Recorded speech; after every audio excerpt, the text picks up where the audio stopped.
Well, I would love to ask you a little bit about the audit. If you could first start by telling us, just in a nutshell, what you found. So we found that the city is involved in a significant asset management problem. So parks is specifically what we were looking at here. They have a maintenance backlog that keeps growing without money to pay for it. So we found that Parks reported about 86% of its assets are in poor or very bad condition, and estimates that it would take 550 to 800 million to get things back up to a reasonable level. And because of the way new parks assets are funded and built, we found that parks and the city is building assets without plans to maintain them or funding to maintain them. Wow. Any parks that come to mind when you talk about maintenance needed?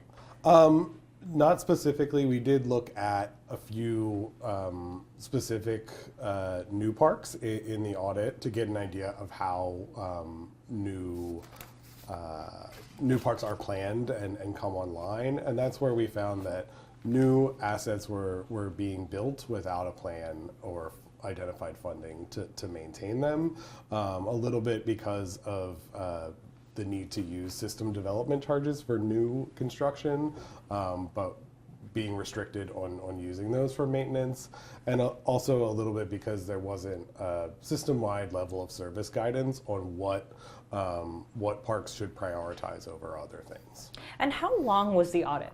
So we began this audit a few years ago. It spanned the change in form of government. So we have some observations there around this being a real good opportunity for parks to take control and strategize around what it wants to be longer term for a more sustainable future, rather than shifting between commissioners and kind of responding to a commissioner's interests and needs.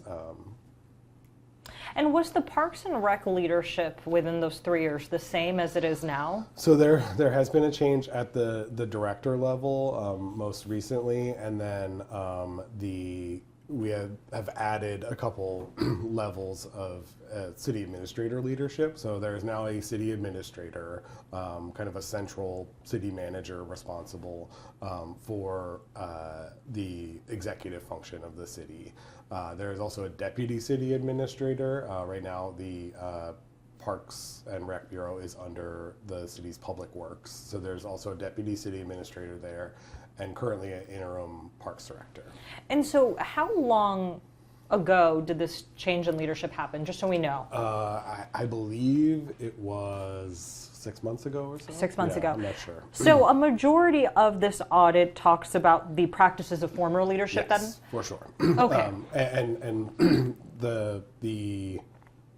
a lot of these issues had been presented in different forms to past council and those sorts of things. I think right now with the split in the legislature and executive, there's a new chance to kind of examine this challenge and how Parks wants to take it on for the longer term.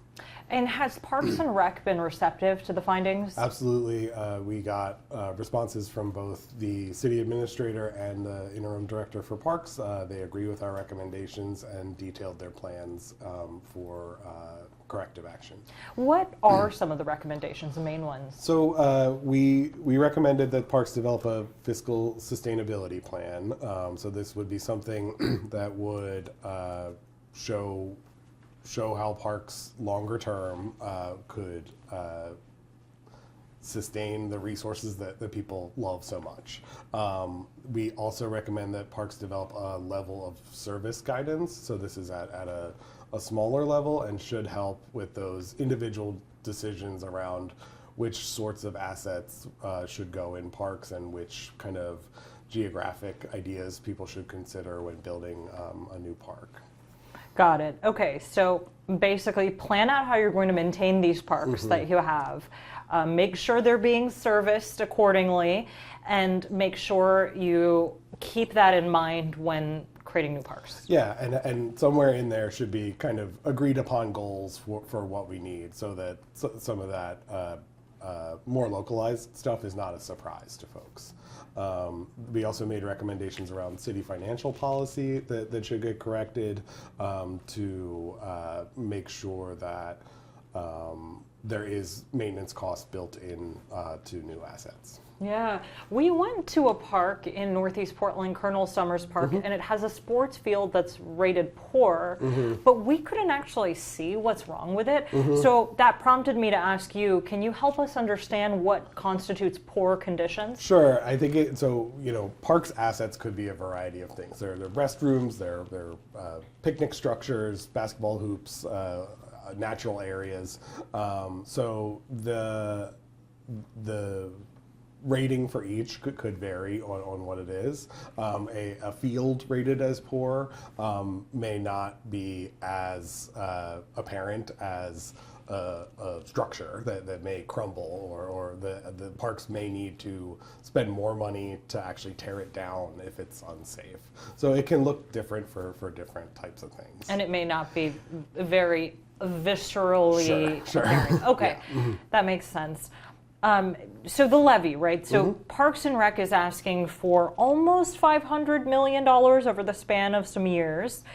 How is the city dealing with that levy while this audit has come out showing that they're not spending money the way that they perhaps should have been? So I think agreement with our audit findings and discussions at City Council have shown a commitment to the sorts of things that we are recommending. And the things that we are recommending is more transparency about bigger, broader, longer term parks issues. Yeah, I mean, your office, you don't take a stance, right, either way. Right. I know city councilors have, and we're trying to understand where they lie in now. But it's interesting because Portlanders are being asked to trust an entity with their money even after the audit has shown that perhaps their money hasn't been spent as wisely as it could have. Sure, I think this is different from a situation where maybe there are taxes being paid and then the entity's not spending them. Parks is spending them on things that people want, need, like. But we saw a need for kind of a system-wide perspective about how to balance those things. Got it. Just prioritizing, streamlining approaches. Yes. Anything else you'd like to add? I don't think so. Well, another issue is kind of around equity. So with the current sustainability problems, we see a cycle kind of every budget time around we might need to get rid of this service, this community center, this thing that people really like. And if people have enough access to government and can make their voice heard, then they can urge City Council to reconsider or reprioritize.